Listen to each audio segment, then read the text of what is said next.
فرمایا کہ سکوت اور تنہائی کو دوست رکھے، خاموشی کو اور تنہائی کو دوست رکھے۔ اور آج یہ دونوں چیزیں مشکل ہو گئی ہیں، تنہائی بھی مشکل ہے اور سکوت اور خاموشی بھی مشکل ہے، کیونکہ یہ جو اسکرین ہے نا، اس نے دونوں چیزوں کو ختم کر دیا۔ حالانکہ تنہائی یعنی خلوت یہ انسان کے لیے بہت ضروری ہے، اسی لیے صوفیہ نے لکھا ہے کہ انسان کوئی تنہائی کا وقت مقرر کر کے اس تنہائی اور خلوت میں بیٹھ کر کچھ محاسبہ کرے، کچھ مراقبہ کرے، کچھ اللہ کا ذکر کرے، کچھ مناجات کرے، پھر اس کے بعد دیکھے کہ زندگی کے اندر کیسا انقلاب برپا ہوتا ہے اور تعلق مع اللہ اور اللہ کی ذات پر جو یقین ہے وہ کتنا بڑھتا ہے۔ لیکن بات یہی ہے کہ تنہائی اور خلوت میں بیٹھ کر اس کا اہتمام تو کریں، اور آج تنہائی رہی نہیں اس لعنت کی وجہ سے۔ میں نے پہلے بھی عرض کیا تھا کہ جنوبی افریقہ میں مفتی اعظم ہے، مفتی رضا الحق صاحب دامت برکاتہ، تو ان سے جب گزشتہ سال ملاقات ہوئی تو فرمانے لگے کہ 2 جملوں میں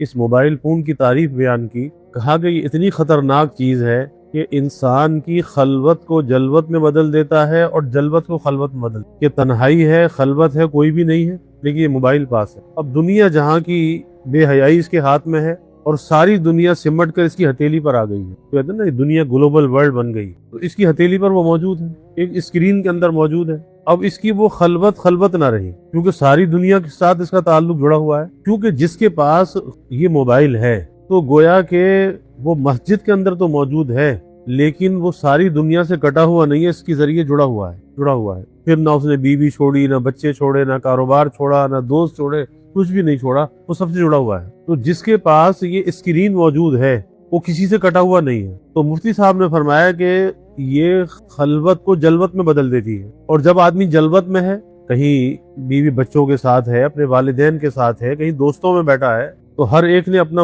موبائل نکالا اور اس کے ساتھ مشغول ہو گئے۔ اب کسی کو ایک دوسرے کے ساتھ واسطہ نہیں ہے، اب وہ جو جلوت تھی وہ خلوت میں بدل گئی، اتنی خطرناک چیز ہے۔ تو اس لیے فرما رہے ہیں کہ سکوت اور تنہائی کو دوست رکھے، خاموشی یہ بہت بڑی اللہ کی نعمت ہے۔ انسان اگر خاموشی اختیار کرے نا، تو ایک تو ہے نا اعتراض کرنے کی عادت، بات پہ جواب دینے کی عادت، اور ایک ہے کہ اگر کسی بات پر اعتراض بھی دل میں پیدا ہو لیکن تھوڑی دیر کے لیے خاموشی اختیار کر لے، پلٹ کے جواب نہ دے، تو پھر اللہ تعالیٰ اس بات کی حقیقت کو اس کے دل پہ کھول دیتے ہیں، اس بات کا جواب یہ جو چاہ رہا تھا وہ خود بخود مل جاتا ہے، اور پھر احساس ہوتا ہے کہ اچھا ہوا کہ میں خاموش رہا، اگر میں بولتا تو بے عزتی ہو جاتی، بولنا وہ غلط ہوتا۔ اب خاموش رہنے سے پتہ چلا کہ ہاں میرے اندر کی سوچ غلط تھی، سامنے والا صحیح تھا۔ تو کس وجہ سے؟ سکوت کے اندر بڑی عافیت ہے، اس لیے خاموشی کی عادت کو اپنانا چاہیے اور بولنا چاہیے، لیکن کہاں پر؟ جہاں پر ضرورت ہو، کیونکہ بلا ضرورت کے جب آدمی کلام کرتا ہے تو چاہے وہ مختصر سی کوئی بات کرتا ہے لیکن دل پہ اس کی ظلمت آتی ہے، دل کے اندر کدورت آتی ہے، قساوت آتی ہے، کس وجہ سے؟ فضول کلام کی وجہ سے۔ اس پر مجدد تھانوی رحمۃ اللہ علیہ نے فرمایا کہ بہت سے لوگ یہ کہتے ہیں کہ ہم تو بہت باتیں کرتے ہیں لیکن ہمیں تو کوئی دل کے اندر قساوت، کوئی سختی محسوس نہیں ہوتی۔ تو حضرت نے فرمایا کہ بھائی اس کی مثال ایسی ہے کہ جیسے ایک سیاہ کالا توا ہے، اب اس سیاہ توے کے اوپر کچھ کالک اور مل دی جائے تو وہ کالک نظر نہیں آئے گی۔ فرمایا کہ پھر دل کی وہ کیفیت ہو جاتی ہے کہ اس برائی کا، اس خرابی کا، اس غلاظت کا احساس بھی نہیں ہوتا کہ مجھ سے کوئی غلطی ہوئی ہے یا نہیں ہوئی، مجھ سے کوئی فضول کلام ہوا یا نہیں ہوا۔ تو اس لیے سکوت کی جو عادت ہے نا، یہ بہت قیمتی عادت۔ حضرت ابو الدرداء رضی اللہ تعالی عنہ بڑے درجے کے صحابہ میں سے ہیں، فرماتے تھے کہ جس طرح لوگ گفتگو کو سیکھتے ہیں، کلام کو سیکھتے ہیں، اور میں کہ اسی طرح سے انہیں سکوت کو سیکھنا چاہیے، خاموش رہنے کی عادت کو سیکھنا چاہیے، کہ خاموش رہنے میں بڑی عافیت ہے، اور حدیث میں بھی آتا ہے جو خاموش رہا اس نے نجات پائی۔ تو نجات تو خاموشی میں ہے، اور بولنے کا حساب دینا ہے۔ تو فرماتے ہیں کہ بات نرمی کے ساتھ کرے اور سکوت اور تنہائی کو دوست رکھے، یعنی ہر وقت اس کے ساتھ اپنے تعلق کو جوڑ کے رکھے اور اطمینان کے ساتھ اپنے کام میں لگا رہے۔ اور یہ تنہائی جو ہے نا، یہ دیکھنے حضور صلی اللہ علیہ وسلم سے کہا گیا فَإِذَا فَرَغْتَ فَانْصَبْ وَإِلَىٰ رَبِّكَ فَارْغَب، اور اسی سے جو ہے صوفیاء نے، مشائخ نے یہ بات لی کہ آدمی کو یومیہ کوئی وقت مقرر کر کے تنہائی میں خلوت اور ذکر کو اختیار کرنا۔ حضرت جی مولانا الیاس صاحب رحمۃ اللہ علیہ جو بانی ہیں دعوت و تبلیغ، تو حضرت کا ملفوظ خود میں نے پڑھا، جبکہ اس وقت پوری دنیا کے اندر جماعت متحرک ہے، اور یہ حضرت جی کا خلوص ہے کہ ساری دنیا کے اندر کام پھیلا ہوا ہے، لیکن حضرت کی خود کی کیا کیفیت تھی؟ حضرت نے فرمایا کہ بعد جماعت میں وقت لگانے کے جب تک میں نے خلوت اور ذکر کو اختیار نہیں کیا میرے باطن کا غسل نہیں ہوا، جب تک خلوت اور ذکر کو اختیار نہیں کیا میرے باطن کا غسل نہیں ہوا۔ اور آج اس جماعت سے جڑے لوگ بھی اس کو اہمیت نہیں دیتے، اس کو اہمیت نہیں دیتے۔ یہی وجہ ہے کہ اس بات کے اندر اثر نہیں ہوتا، کیونکہ خلوت اور ذکر ایسی چیز ہے کہ جب آدمی اس کو اختیار کرتا ہے اس کی روحانیت پروان چڑھتی، اس کے اندر ایک جاذبیت اور کشش آتی ہے، اس کی بات کے اندر ایک اثر، ایک تاثیر پیدا ہوتی ہے۔ وہ کب ہوتی ہے؟ جب خلوت اور ذکر کو اختیار کرتا ہے۔ یہی وجہ ہے کہ حضرت جی رحمۃ اللہ علیہ جب کہیں وقت لگا کر واپس آتے تھے تو یا تو سہارنپور جاتے تھے، وہاں پر حضرت کے شیخ تھے، پیر و مرشد حضرت مولانا خلیل احمد صاحب سہارنپوری رحمۃ اللہ علیہ، یا رائے پور چلے جاتے تھے۔ رائے پور میں شاہ عبد الرحیم صاحب حضرت بڑے رائے پوری رحمۃ اللہ علیہ، پھر بعد میں شاہ عبد القادر صاحب رائے پوری رحمۃ اللہ علیہ، تو وہاں جاتے تھے، خانقاہ میں رہتے تھے، خلوت اختیار کرتے تھے، ذکر کرتے تھے، پھر وہ اندر سے بیٹری چارج ہوتی تھی، پھر اللہ کے راستے میں نکل جاتے تھے۔ اور اس پر بھی علماء نے لکھا ہے کہ پتہ یہ چلتا ہے کہ جو آدمی دین کی خدمات سے وابستہ ہے اسے اس کی ضرورت کس لیے ہے؟ فرمایا کہ اس کا ثبوت یہاں سے لیا کہ حضور صلی اللہ علیہ وسلم نے فرمایا کہ مجھے بعض دفعہ اپنے دل پر کچھ غبار سا محسوس ہوتا ہے اور میں ایک ایک نشست میں 100 مرتبہ استغفار کرتا ہوں۔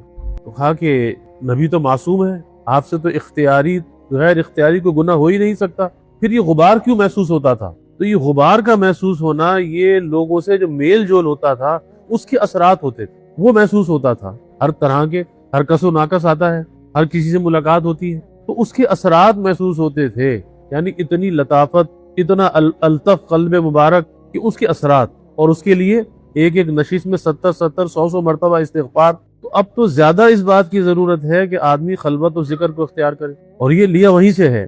اس لیے اکابر کے یہاں، مشائخ کے یہاں، سلاسل میں اس بات کو بڑی اہمیت دی جاتی ہے کہ بھائی خلوت اور ذکر کو اختیار کرو، اور اس کے بہت فوائد ہیں، اور یہ کرنے والا جانتا ہے کہ خلوت اور ذکر سے کیا اندر محسوس ہوتا ہے، کیا اندر سے انقلاب برپا ہوتا ہے، اور اس کی روحانیت جو ہے وہ کتنی پروان چڑھتی ہے۔ وہ باتیں کرنے سے نہیں چڑھتی، باتیں کرنے سے تو وہ کمزور ہوتی ہے، لیکن خلوت اور ذکر کو اختیار کرنے سے اندر کی روحانیت، اس کا باطن روشن ہوتا چلا جاتا ہے۔ تو اس لیے فرماتے ہیں کہ سکوت اور تنہائی کو دوست رکھے اور اطمینان کے ساتھ اپنے کام میں لگا رہے، اطمینان کے ساتھ اپنے کام میں لگا رہے، یعنی کہتے ہیں نا اپنے کام سے کام رکھے۔ آج کیا ہے کہ ہم اپنے کام سے کام نہیں رکھتے، دوسرے کے کام میں ٹانگ اڑاتے ہیں اور پریشان ہوتے ہیں۔ تو اس لیے اپنے کام سے کام رکھے تاکہ پریشانی سے اپنے آپ کو بچائے۔ اپنے کام سے کام رکھے گا، ایک یکسوئی رہے گی، اور اگر دوسروں کے کام میں ٹانگ اڑائے گا تو ظاہر ہے کہ بھئی دوسرا کیسے برداشت کرے گا، پھر وہاں سے کوئی بات ایسی پیش آئے گی، اس کی ناگواری ہوگی، اس کی پریشانی ہوگی۔ تو اس لیے دیکھیں میرا کرنے کا کام کیا ہے، جو میرا کرنے کا کام ہے پہلے اپنا کام تو نمٹا لوں۔ نہیں، آج یہی ہے کہ اپنے کاموں کا تو بوجھ ہوتا ہے اور آدمی تیرے میرے کی فکر میں پڑا ہوا ہوتا ہے اور اپنے اطمینان کو برباد کر لیتا ہے۔ اس کو کہتے ہیں کہ دل کی جو یکسوئی ہے نا، یکسوئی، یہ بڑی اہم چیز ہے۔ اور مجدد تھانوی رحمۃ اللہ علیہ فرماتے تھے کہ میں اس دل کی یکسوئی کا بڑا اہتمام کرتا ہوں، دل کی یکسوئی کا۔ اور اس پر واقعہ یاد آیا کہ ایک مرتبہ حضرت مفتی محمد شفیع صاحب رحمۃ اللہ علیہ حضرت کے ساتھ تھے، تو حضرت کہیں جا رہے تھے، راستہ چلتے چلتے جیب سے پینسل نکالی، کاغذ نکالا اور اس پہ کچھ لکھا، جیب میں رکھی۔ پوچھا کہ بھئی مولوی شفیع، آپ نے دیکھا کہ میں نے کیا کیا؟ کہا کہ حضرت آپ نے کچھ کاغذ پہ لکھا۔ کہا کہ ہاں، یہی تو بتانا چاہتا ہوں کہ جب کوئی بات اللہ تعالیٰ دل میں ڈالتے ہیں، میں فوراً اپنے دل کا جو بوجھ ہے کاغذ پہ منتقل کر دیتا ہوں، اپنے دل کا بوجھ کاغذ سے منتقل کر دیتا ہوں۔ یہی وجہ ہے کہ بستر پر بھی پینسل اور کاغذ رکھا ہوتا تھا، رات میں بھی، کیونکہ تصنیف اور تالیف کا کام بہت زیادہ تھا، تو رات میں بھی کوئی بات دل میں آتی تھی، کوئی علوم القا ہوتے تھے، فوراً اسے لکھ لیتے تھے، فوراً لکھ لیتے تھے۔ تو فرمایا کہ یہی تو بتانا چاہتا ہوں کہ ایسا میں نے کیوں کیا۔ فرماتے تھے ایسا میں نے اس لیے کیا، اپنے دل کے بوجھ کو کاغذ پر ڈال دیا، اور اس لیے کیا کہ میں فراغت قلبی کا بہت اہتمام کرتا ہوں۔ کس لیے کرتا ہوں؟ کہ مبادہ فراغت قلبی کے ساتھ اللہ کا نام لینے کی توفیق مل جائے، فراغت قلبی کے ساتھ اللہ کا نام لینے کی توفیق مل جائے، اس لیے میں دل کی فراغت کا اہتمام کروں۔ ایک تو اپنے کاموں کے اندر اطمینان سے اپنے کاموں کو کرنا چاہیے، کاموں کے اندر عجلت نہیں ہونی چاہیے، جلد بازی نہیں ہونی چاہیے، کیونکہ عجلت کے اندر ہمیشہ کام بگڑتے ہیں، عجلت کے اندر، جلد بازی کے اندر۔ اور کام کرنے سے پہلے سوچنا چاہیے کہ یہ کام کس طرح سے، کس طریقے سے، احسن طریقے سے ہو سکتا ہے، بس پھر جب دل میں بات آیا کہ ایسے اچھا ہو سکتا ہے، کرنا شروع کر دیں اطمینان کے ساتھ۔ اور عجلت اور جلد بازی کے اندر بہت سے لوگوں کی عادت ہے کام میں جلد بازی، بولنے میں جلد بازی۔ اب اس بولنے میں بھی جلد بازی ہوتی ہے نا، تو وہ صحیح الفاظ زبان پر آتے ہی نہیں، بولنا کچھ چاہتا ہے نکل کچھ جاتا ہے۔ کام کے اندر جلد بازی ہوتی ہے، بنتا کام بھی بگڑ جاتا ہے۔ عجلت کا جو ہے وہ کام نہیں ہے، تو اطمینان کے ساتھ اپنے کام میں لگا رہے، اور وہ اطمینان کا تعلق یہاں سے ہے اور یہاں سے ہے کہ یہاں پریشانی ہوگی تو سارے کام بگڑتے چلے جائیں گے۔ اس لیے دل کی بھی حفاظت کرے، دماغ کی بھی حفاظت کرے، اللہ کی بڑی نعمت ہے۔ اس کو مثبت انداز میں کام لے، سے منفی سوچ لے کر نہ آئے، جلد بازی کا شکار نہ ہو، تو اطمینان کے ساتھ اپنے کام میں لگا رہے اور پریشانی کو دل میں نہ آنے دے۔ اب یہ بڑی اہم بات ہے کہ پریشانی کو دل میں نہ آنے دے۔ اور اگلی بات جو حضرت نے فرمائی کہ جو بات پیش آئے اللہ کی طرف سے جانے اور ہمیشہ دل کی نگہبانی رکھے تاکہ غیر خدا دل میں نہ آنے پائے۔ اور یہ بڑی اہم بات ہے کہ اگر یہ دنیا ہے نا، اس دنیا کے اندر مشکلات، پریشانیاں یہ پیش آئیں گی، کیونکہ دنیا دکھ اور سکھ دونوں چیزوں کا مجموعہ ہے، یہ دکھ بھی ہے سکھ بھی ہے۔ اور یہاں کا جو سکھ ہے نا، سکھ جنت کا سکھ تو ایسا ہوگا اس کے ساتھ کوئی غم نہیں ہوگا، جنت کا سکھ ایسا ہوگا اس کے ساتھ کوئی غم نہیں ہوگا۔ لیکن یہاں کا سکھ ایسا ہے کہ اس کے ساتھ کوئی نہ کوئی غم بھی ملا ہوا ہے۔ مثلا آدمی کھانا ہی کھاتا ہے تو خطرہ لگا ہوا ہے کہ کوئی لقمہ حلق میں نہ اٹک جائے، کوئی بجائے وہ کھانے کی نالی میں جانے کے سانس کی نالی میں نہ چلا جائے۔ اور حضرت تھانوی رحمۃ اللہ علیہ فرماتے تھے کہ آدمی جتنے لقمے منہ میں رکھتا ہے، جتنی مرتبہ، اتنی مرتبہ اپنے کو ہلاکت میں ڈالتا ہے۔ اسے نہیں پتا کہ جائے گا کہاں پر، لیکن اللہ کا نظام ہے کہ وہ کھانے کی نالی میں جاتا ہے۔ کوئی اپنے اختیار سے ڈالتا ہے کھانے کی نالی میں؟ کوئی بھی نہیں ڈالتا۔ اور اگر ادھر چلا جائے دوسری نالی میں، سانس کی نالی میں، موت واقع ہو جائے۔ اور کبھی ہلکا سا وہاں پہ وہ ٹچ بھی ہو جاتا ہے، پھندا لگ جاتا ہے، کھانس کا برا حال ہو جاتا ہے، کھایا پیا باہر نکل آتا ہے۔ اس پر بھی حضرت فرماتے تھے کہ اس پہ بھی بھائی شکر ادا کیا کرو کہ اگر وہ ادھر سے ادھر چلا جائے، ہمیں نہیں پتا کہ وہ سانس کی نالی کون سی ہے اور کھانے کی کون سی ہے، کسی کو پتا ہے؟ کسی کو نہیں پتا۔ تو اس لیے اپنے یعنی کہ شکر اللہ کا ادا کرنا چاہیے کہ پریشانی سے اپنے آپ کو بچائے۔ پریشانی میں یہ کر رہا تھا کہ پریشانیاں آئیں گی، دنیا ہے، ایسا نہیں کہ نہیں آئیں گی، پریشانیاں آئیں گی، لیکن اس پریشانی سے نکلنے کا راستہ تلاش کرے، اس کو اپنے اوپر سوار نہ کرے۔ دنیا ہے، پریشانیاں آئیں گی، کیونکہ اس کے ہر سکھ کے ساتھ دکھ ملا ہوا ہے۔ کھانا کھا لیا ہضم ہوتا ہے نہیں ہوتا، کپڑا پہن لیا کہ پھٹ نہ جائے، سواری ہے کوئی حادثہ نہ ہو جائے، باہر نکلے خیریت سے لوٹ کر آئیں گے نہیں آئیں گے۔ تو ہر چیز کے ساتھ کوئی نہ کوئی پریشانی لگی ہوئی ہے۔ ایسا نہیں ہے کہ دنیا کوئی بالکل ہی جنت ہے، یہاں کوئی غم اور پریشانی نہیں ہے، لیکن پریشانی بڑھتی وہاں پر ہے کہ جب آدمی اس پریشانی کو اپنے اوپر سوار کر لیتا ہے اور اپنے سوچنے سمجھنے کی صلاحیت کو بالکل مفقود کر لیتا ہے۔ اب ایسے وقت میں پریشانی آئے گی، دنیا ہے نا، آئے گی، لازمی آئے گی۔ سوچے اس کا حل کیا ہے، اس سے نکلنے کا راستہ کون سا ہے۔ اب اس کے سلوشن کی طرف، اس کے حل کی طرف جانا چاہیے کہ اس سے نکلنا کیسے ہے۔ آ تو گئی، اب ایک آدمی بیمار ہو گیا، پریشانی ہے نا، بیماری آ گئی، اب یہ پریشان ہو کے بیٹھے گا کہ بیماری کیسے آ گئی، کیسے بیمار ہو گیا، تو کیا ٹھیک ہو جائے گا؟ کبھی بھی ٹھیک نہیں ہوگا۔ اب اس کا حل کیا ہے؟ بیماری آنی تھی، آ گئی، اب اس کا حل یہ ہے کہ بھائی ڈاکٹر کے پاس جاؤ، اچھا ڈاکٹر تلاش کرو، اچھا طبیب تلاش کرو، اس کے پاس جاؤ اور جو وہ کہے اس پر عمل کرو، یہ پریشانی دور ہو جائے گی، بیماری دور ہو جائے گی۔ تو کیا ہے، سولوشن کی طرف، اس کے حل کی طرف جانا چاہیے، اس کا حل اچھے سے اچھا تلاش کرنا چاہیے۔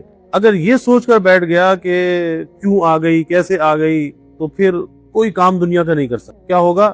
بالکل معطل ہو جائے گا۔ اور ایسے لوگ ملتے ہیں کہ ہر چیز کے اندر وہ خدشہ نکال دیتے ہیں۔ کچھ بھی آپ ان سے بیٹھ کے بات کرو کہ بھئی ایسا کر لو، اچھا ایسا کریں ایسا نہ ہو جائے، ایسا کریں تو ایسا نہ ہو جائے۔ تو دنیا ہے، خدشات لگے ہوئے ہیں۔ میں نے نا کھانے کی مثال دی کہ لقمہ بھی اندر ڈال دے تو اپنے کو ہلاکت میں ڈالتے ہیں، تو کیا ہم کھانا چھوڑ دیتے ہیں؟ کھانا کھاتے ہیں۔ تو اسی طرح سے دنیا کے سارے کام ہیں، اس کے اندر خدشات لگے ہوئے ہیں، لیکن آدمی اس کاموں کو کرتا ہے۔ لیکن بہت سے لوگ ایسے ہیں کہ ان چیزوں کو اس درجے وہ سوار کر لیتے ہیں کہ وہ صرف باتوں کے اندر ہی الجھے رہتے ہیں، نکلنے کے راستے نہیں دیکھتے۔ بس ان کے اندر باتیں اتنی ہیں، ایسا کیا تو ایسا ہو جائے گا، ایسا کیا تو ایسا ہو جائے گا، بس خود بھی پریشان، دوسروں کو بھی پریشان۔ اب گھر والوں کی زندگی ایک عذاب بنا دی۔ تو اس لیے حضرت یہاں پر یہ بات فرما رہے ہیں کہ اطمینان کے ساتھ اپنے کام میں لگا رہے اور پریشانی کو دل میں نہ آنے دے۔ اور جو اگلی بات ہے نا کہ جو بات پیش آئے اللہ کی طرف سے جانے، اللہ کی طرف سے جانے۔ اور اللہ کون ہے؟ اللہ ہمارا خیر خواہ ہے، اللہ ہمارا بدخواہ نہیں ہے، خیر خواہ ہے۔ اب جو واقعہ بھی پیش آیا، ہم نہیں چاہتے تھے کہ ایسا ہو، لیکن جو واقعہ بھی پیش آیا اس میں صدہا حکمتیں ہیں، چاہے وہ ہماری چھوٹی سی عقل میں آئے یا نہ آئے، لیکن صدہا حکمتیں ہیں، من جانب اللہ ہے۔ اور جب وہاں سے ہے تو راضی رہے، پریشانی سے بچ جائے گا، کیونکہ پریشانی وہیں پر آئے گی کہ جہاں پر اپنی تجویز آئے گی کہ ایسا نہیں ہونا چاہیے تھا، تو یہ ہو گیا نا، اللہ کی جانب سے ہوا۔ حدیث میں آتا ہے نا کہ وہ اگر ساری دنیا مل کر تمہیں نفع پہنچانا چاہے اور اللہ نہ چاہے تو ساری دنیا مل کر تمہیں نفع نہیں پہنچا سکتی، اور ساری دنیا مل کر نقصان پہنچانا چاہے اور اللہ نہ چاہے تو تمہیں کوئی نقصان نہیں پہنچا سکتا۔ تو پتہ چلا کہ نفع نقصان کی مالک اگر کوئی ذات ہے، اللہ رب العزت کی ذات ہے، تو پھر من جانب اللہ ہے نا، تو راضی رہے، اور یہ سوچ کر راضی رہے کہ میں اپنی ذات کا اتنا خیر خواہ نہیں جتنا میرا اللہ میرا خیر خواہ ہے۔ تو اس بیماری کی، پریشانی کی دکھ درد تو محسوس ہوگا، لیکن جب یہ بات اندر راسخ ہو جائے گی کہ میرے اللہ کی جانب سے ہے، دل پریشان نہیں ہو۔ اور یہی مطلوب ہے کہ دل پریشان نہ ہو۔ باقی کسی کو چوٹ لگ گئی، یہاں پہ کسی نے مار دیا تو تکلیف تو ہوگی نا، درد تو ہوگا، لیکن دل پریشان نہیں ہوگا۔ تو اس لیے یہ بات، اس کا استحضار رکھنا کہ جو بات پیش آئے اسے اللہ کی طرف سے جانے، اور ہمیشہ دل کی نگہبانی رکھے۔ کیا ہوگا؟ نفس بھی اندر سے بہکائے گا، شیطان بھی بہکائے گا، اچھا تجھے ہی بیمار ہونا تھا، اچھا تیرا ہی یہ نقصان ہونا تھا، تیرے ساتھ یہ واقعہ پیش آنا تھا، اور بھی تو لوگ یہ کام کرتے ان کے ساتھ ایسا کیوں نہیں ہوتا۔ اب شیطان بھی وسوسہ ڈالے گا، نفس بھی اندر سے کچھ نہ کچھ کہے گا راستے سے بھٹکانے کے لیے، اللہ سے اس کا یقین کمزور کرنے کے لیے۔ تو اپنے دل کی نگہبانی رکھے۔ دل کی نگہبانی یعنی غیر خدا کو یہاں پہ جگہ نہ دے، اس کو یہاں پہ جگہ نہ دے، یہاں پر صرف اور صرف اللہ کا خیال ہو، اور اللہ کے جو تصرفات ہیں اس پر راضی رہے، لیکن غیر خدا کو یہاں نہ داخل ہونے۔ اس لیے فرماتے ہیں کہ ہمیشہ اپنے دل کی نگہبانی رکھے تاکہ غیر خدا دل میں نہ آنے پائے۔